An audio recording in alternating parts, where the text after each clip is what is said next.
Wageningen in the Netherlands, and I'm here with Jeroen Wouters from NIZO Food Research. And NIZO are highlighting some strategies being employed to make food more easier for elderly people to eat, and also some of the work into this. Can you tell me some of the problems that elderly people have with eating, and what some of the research is in the food industry into this space?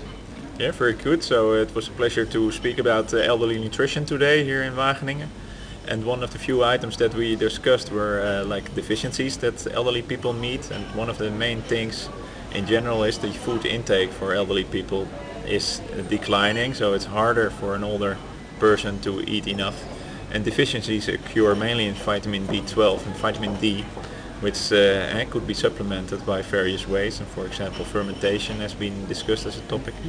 And an alternative or another item that's relevant is the protein intake in general for elderly people, especially for the frail elderly at a higher age.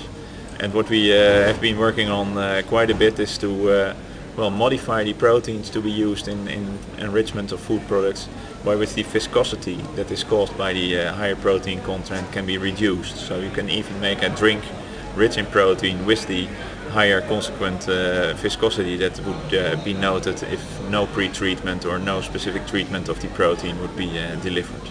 Basically, how do you achieve that? Well, that's patented technology at NIZO, so we have information on that, and to achieve that. And with various processes we can modify the structures to be able to increase it. So what type of proteins are you looking at? Well, we were here in this case looking at very specific dairy proteins, the casein in particular, but we can also, and what we do regularly, is make comparisons between different protein sources and look into their availability and matchability with the food matrix. And speaking as a researcher, what type of calls are you getting from industry in terms of foods for the elderly? What type of products can you expect to see around? Yeah, it's quite a variety of different topics. On one hand, as I mentioned a little bit earlier, the vitamin and micronutrient enrichments, also for minerals. Calcium is still a very relevant topic for the elderly too, with vitamin D and vitamin B12.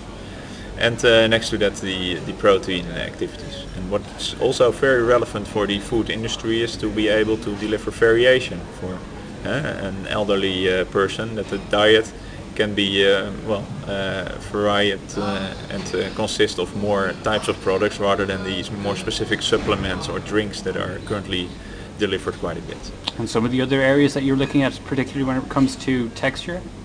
There's various aspects in related to texture, and also the, let's say, reduced observation for perception. The ability for elderly people to smell is declining.